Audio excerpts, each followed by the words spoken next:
Vous vous demandez certainement quel est le sentiment le plus important pour l'organisation de nos sociétés. Il s'agit de la peur, un sentiment qui est tout aussi essentiel que dommageable. Donc, ce sentiment est d'une part essentiel afin de garantir la paix, l'ordre et la sûreté.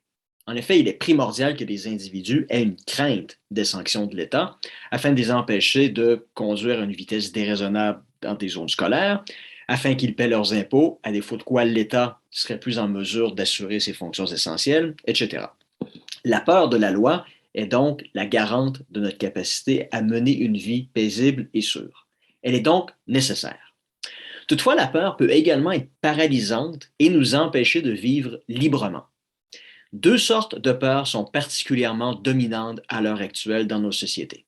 La première, la peur viscérale de la mort, et la pandémie de COVID nous l'a admirablement démontré.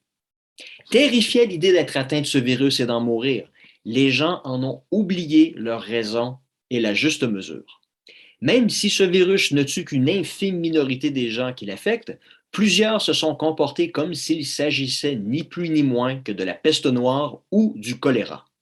Ils se sont enfermés et cachés comme des bêtes, ont coupé leurs relations avec amis et membres de leur famille.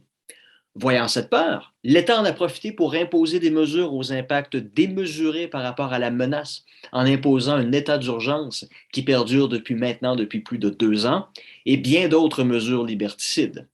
Bref, comme des antilopes pourchassées par un lion, nous nous sommes cachés dans une grotte dans l'espoir d'échapper aux fauves, sans pour autant nous rendre compte qu'une vipère venimeuse se cachait dans la pénombre, prête à nous attaquer. Voici l'impact de cette peur de la mort. Et le prix à payer pour cette crainte a été l'abdication de notre liberté.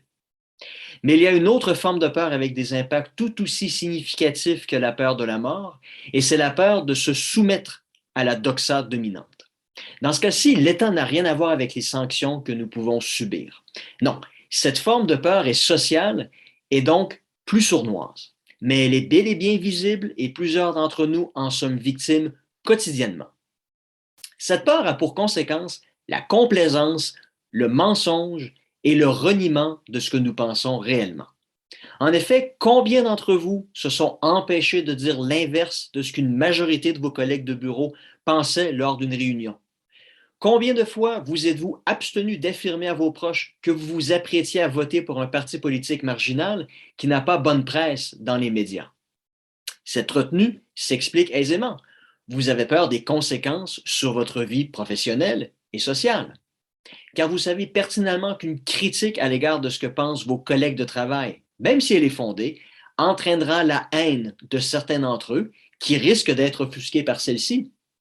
Vous faites donc le calcul qu'il est préférable de ne rien dire si vous visez à terme une promotion ou une augmentation de salaire. Certes, la compagnie prendra la mauvaise décision, mais vous pensez d'abord et avant tout à vous-même. Rien de plus naturel ici. Il en va même pour vos proches. Vous savez en effet qu'affirmer ouvertement votre appui à une option politique décriée par la société risque de remettre en question certaines amitiés ou vous couper de certains membres de votre famille. La peur ici est celle de l'isolement. Et encore une fois, il s'agit d'une peur qui est parfaitement compréhensible. Toutefois, qu'est-ce que cette tendance a pour effet de créer? Une société d'hypocrites et de peureux qui préfèrent suivre les tendances dominantes.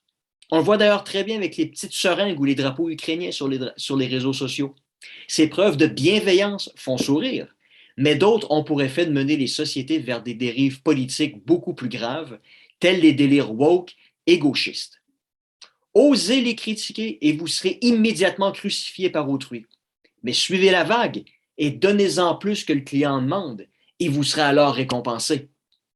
L'enfer, c'est les autres, disait Jean-Paul Sartre. Et il avait bien raison dans ce contexte de tyrannie sociale. Car oui, il faut bien parler ici de tyrannie. Car cette pression nous empêche d'être libres et de vivre d'une manière authentique. Nous sentant constamment sous surveillance, nous trahissons nos croyances personnelles et choisissons de nous conformer docilement. Une fois cette soumission complétée, nous devenons les apôtres de cette nouvelle doxa et nous nous transformons nous-mêmes en juges des opinions des autres. Une fois ce renversement complété, c'est-à-dire une fois que nous cessons d'être nous-mêmes pour devenir quelqu'un d'autre, l'individu soumis à une dictature n'a plus rien à envier à une personne soumise à cette tyrannie sociale. Si dans le premier cas, c'est l'État qui le prive de sa liberté, c'est la société qui s'en charge dans le second. Et au final, les conséquences sont exactement les mêmes.